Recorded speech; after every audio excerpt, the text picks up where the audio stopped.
नमस्कार, हमारी इस खास पेशकश में आपका स्वागत है। मैं आपके साथ पूजा राठौर शर्मा।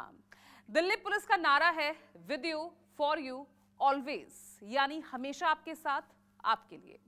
और इसी दिल्ली पुलिस में भर्ती हुआ है वो कांस्टेबल जिसको मिला है किलर कांस्टेबल का नाम। जी हां, आपने ठीक सुना।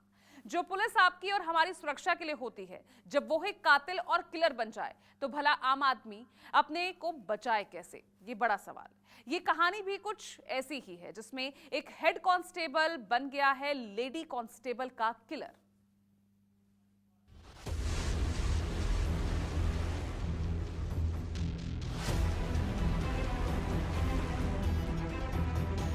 प्यार, धोखा और मर्डर, फिर कैसे जिंदा रही मोना?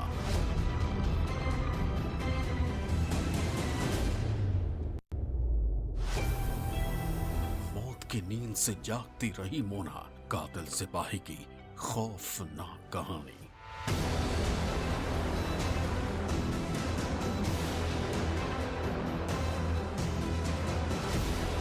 मोना का कंकाल मिला, कातिल कांस्टेबल का राज खुला।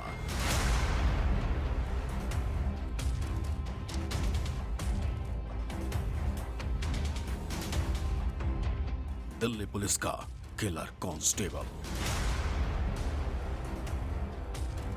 जब कत्ल होता है तो कातिल को पकड़ने की जिम्मेदारी पुलिस की होती है, लेकिन जब पुलिस की टीम में किलर कांस्टेबल कत्ल कर दे तो क्या होगा?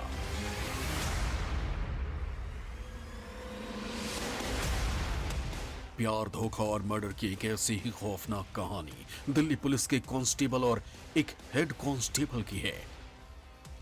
इस कहानी के दो किरदार हैं। एक थी मोना जो पुलिस की कांस्टेबल थी, और एक है सुरेंद्र राणा, दिल्ली पुलिस का हेड कांस्टेबल। यही है वो सुरेंद्र राणा जिसने एक तरफा प्यार में दिल्ली पुलिस में ही सिपाही रही मोनिका उर्फ मोना का कत्ल कर दिया और उसे दिल्ली के अलीपुर इलाके में एक सुनसान जगह पर फेंक दिया।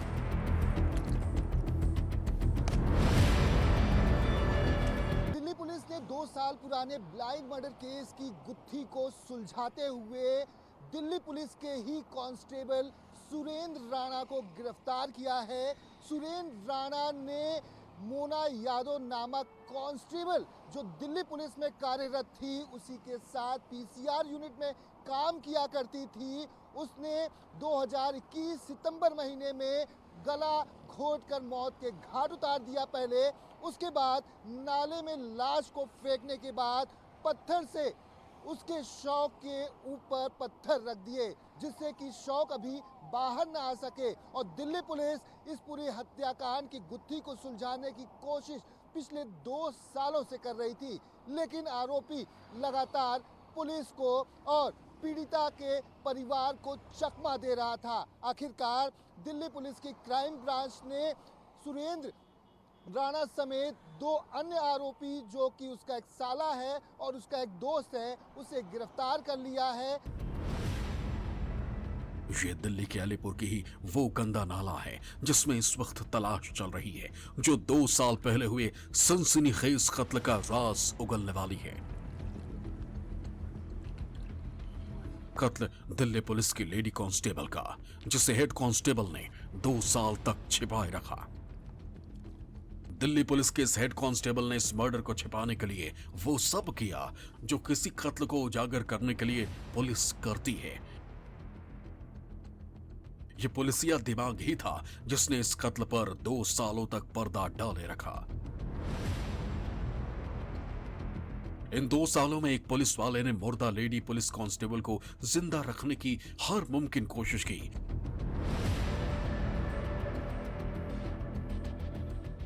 2 साल तक वो अपनी इस कोशिश में कामयाब भी रहा, लेकिन अब 2 साल बाद जिस नाले से ये कहानी शुरू हुई थी, उसी नाले पर आकर खत्म हो गई।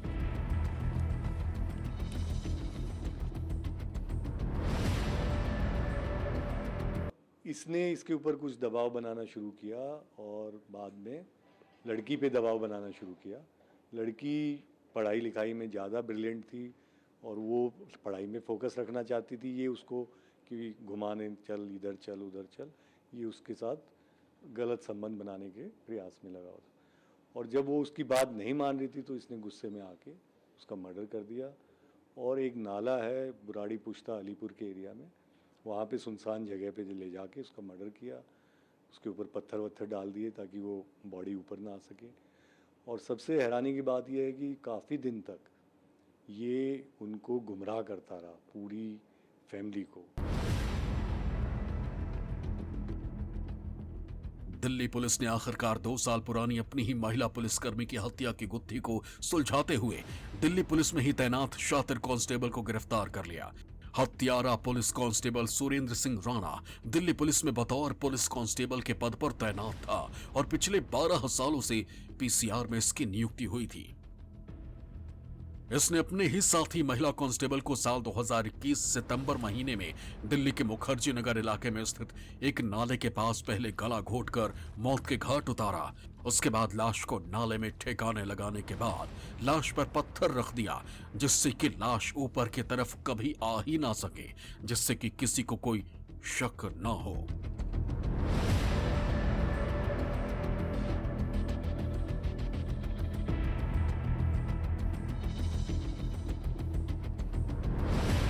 जब इसके पास कोई चारा नहीं बचा क्योंकि इसके खिलाफ सारे सबूत आ गए, तब जाके इसने कबूल किया।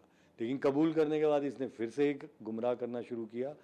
हमने कहा कहाँ पे बॉडी है, वो तो यमुना में धक्का मार दिया था, यमुना में बह गई। तो काफ़ी समय हमारा उसमें चला गया, जब हम यमुना किनारे के जितने थाने थे, कोई मिसिंग उस समय हो, कोई बॉडी रिकवर हुई। लेकिन फिर जब हमें लगा कि फिर से ये झूठ बोल रहा है, फिर इसके ऊपर काफ़ी अच्छे से पूछताछ हुई, तब इसने उस बॉडी को हमारे से बरामद करवाया। फॉरेंसिक टीम को हमने बुलाया और वहाँ पे नाले में उसके जो रिमेन्स थे स्केलेटल वगैरह के, वो रिकवर हुए फॉरेंसिक टीम से। अब इसको हम डीएनए जांच के द्वारा इसको कोरबरेट करेंगे। आज हम आपको इस शातिर पुलिस वाले की हर चाल के बारे में बताएंगे, जिसने पूरे 2 साल तक अपने हर गुनाह पर पर्दा डाले रखा। उसकी सबसे बड़ी चाल तो ये थी कि मोनिका को जिंदा बताया जाए, ताकि ना तो मोनिका के घर वालों को शक हो और ना ही पुलिस को। इसके लिए उसने 5 काम किए। मोना के नाम से फर्जी कोरोना सर्टिफिकेट बनवाया, मोना के सिम कार्ड का खुद इस्तेमाल करता रहा, मोना के बैंक खाते से खुद लेन देन करता रहा, घर वालों को मोना के रिकॉर्डेड ऑडियो सुनवाता रहा, होटल में मोना के नाम के कुछ कागजात छोड़े।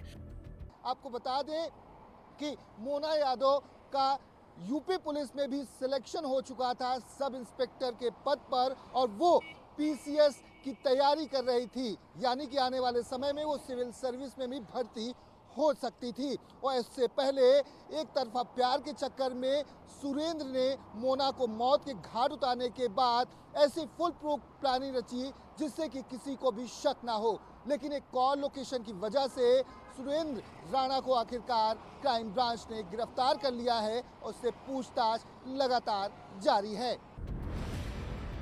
हर चाल का मकसद ये था कि सबको लगे कि मोना जिंदा है, लेकिन अब पुलिस इस मामले की एक से एक कड़ी जोड़ रही है। इस वारदात में उसका सबसे बड़ा मोहरा था कि सुरेंद्र को मोना के घर वाले जानते थे। वो मोना के घर भी जा चुका था, इसलिए उसके घर वालों ने सुरेंद्र से ही मोना को ढूंढने की गुजारिश की। इसके बाद सुरेंद्र खुद मोना के घर वालों के साथ मुखर्जी नगर थाने गया। वहां उसने मोना की गुमशुदगी की रिपोर्ट लिखवाई। यही नहीं, वो दिल्ली पुलिस के आला अधिकारियों के पास भी मोना के घर वालों को लेकर गया, लेकिन मोना का कोई पता नहीं चल रहा था। फिर एक रोज अचानक सुरेंद्र ने मोना के घर वालों को बताया कि वो किसी अरविंद नाम के लड़के के साथ चली गई है। शायद दोनों ने शादी भी कर ली है। मोना के घर वालों को यकीन दिलाने के लिए सुरेंद्र कई बार दूसरे नंबर से मोना के घर फोन करता, पर फोन पर आवाज मोना की होती। वो कहती, मैं ठीक हूं, परेशान ना हो। घर वाले बेफिक्र हो जाते। हेलो, बोलो आप। आ रही आवाज तुम्हें? हेलो, आ रही है, मुझे आ रही है, बोलो आप। अरे क्या आ रही है तुम? ये क्या तरीका है यार? कहाँ हो तुम? और ये क्या मैसेज छोड़ा है? तुम्हारा सामान तुम्हारे घर वाले ले गए, विधि और अलंकार आए थे। पर असल में होता ये कि सुरेंद्र के पास मोबाइल में मोना के कई ऑडियो मौजूद थे। इन्हीं ऑडियो को वो एडिट कर रिकॉर्डेड बातचीत मोना के घर वालों को सुना देता। तब मोना के घर वालों को तसल्ली हो जाती और वो यही सोचते वो जहां भी है ठीक है। पर 2-4 ऑडियो मैसेज ही सुरेंद्र कितनी बार घर वालों को सुनाता। लिहाजा मोना को जिंदा रखने के लिए उसने दूसरा तरीका अपनाया। सुरेंद्र ने अब अपने साले रविंद्र को भी इस साजिश में शामिल कर लिया। मोना के अरविंद के साथ भागकर शादी करने के बाद सुरेंद्र पहले ही मोना के घर वालों को बता चुका था। अब उसने अपने साले को अरविंद बनाकर मोना के घर वालों से फोन पर बात करवानी शुरू कर दी। हेलो। हेलो। नमस्कार जी भाई साहब। नमस्कार जी। भाई मैं अरविंद बोल रहा हूँ गुड़गांव से। अरविंद बताइए। भाई साहब एक बार पूरी बात सुनना मेरी। मैंने और मोना ने शादी कर लिया और मेरे घर वाले मेरे पीछे पड़े हुए हैं, ठीक है। और मैं जा रहा हूँ फिलहाल पंजाब, रोहतक के नजदीक हूँ मैं अभी। पुलिसिया दिमाग को वो अच्छे से जानता था। उसे लगा कि इस फर्जी अरविंद वाली कहानी से भी बहुत दिनों तक मोना के घर वालों को बेवकूफ नहीं बनाया जा सकता, क्योंकि मोना की मौत हो चुकी थी, वो मारी जा चुकी थी और मारने वाला सुरेंद्र राणा आजाद घूम रहा था और वो एक तीर से कई शिकार कर रहा था। परिवार को भरोसे में ले रखा था, पुलिस को सबूतों से गुमराह कर रहा था। ये नाटक करता रहा कि मैं तो उनको उसको ढूंढ रहा हूँ और अपने किसी को आभास नहीं होने लगे कि मैंने ही मर्डर किया है, किसी को ये आभास ना हो कि मैं ही कातिल हूँ। ये सब चीज़ों का इसने झांसा दिया लोगों को और काफ़ी हद तक ये सफल भी रहा। 2 साल लगे, वो तो टीम ने अच्छा प्रोफेशनल इन्वेस्टिगेशन किया तो ये पकड़ में आया। मोना के गायब हुए 2 साल से ज्यादा का वक्त गुजर चुका है। अब 2023 आ चुका था, आधा साल बीत चुका था और मोना को गायब हुए पूरे 2 साल मोना के घर वालों, खासकर उसकी बहन को अब शक होने लगा था। बहन को लगा कि कुछ न कुछ गड़बड़ है और इसी के बाद मोना के घर वालों ने दिल्ली के पुलिस कमिश्नर से मिलने का फैसला किया। पुलिस कमिश्नर ने पूरी कहानी सुनने के बाद क्राइम ब्रांच को मोना को तलाशने की जिम्मेदारी सौंपी और सिर्फ 2 महीने में ही क्राइम ब्रांच ने उस पूरी मर्डर मिस्ट्री का खुलासा कर दिया।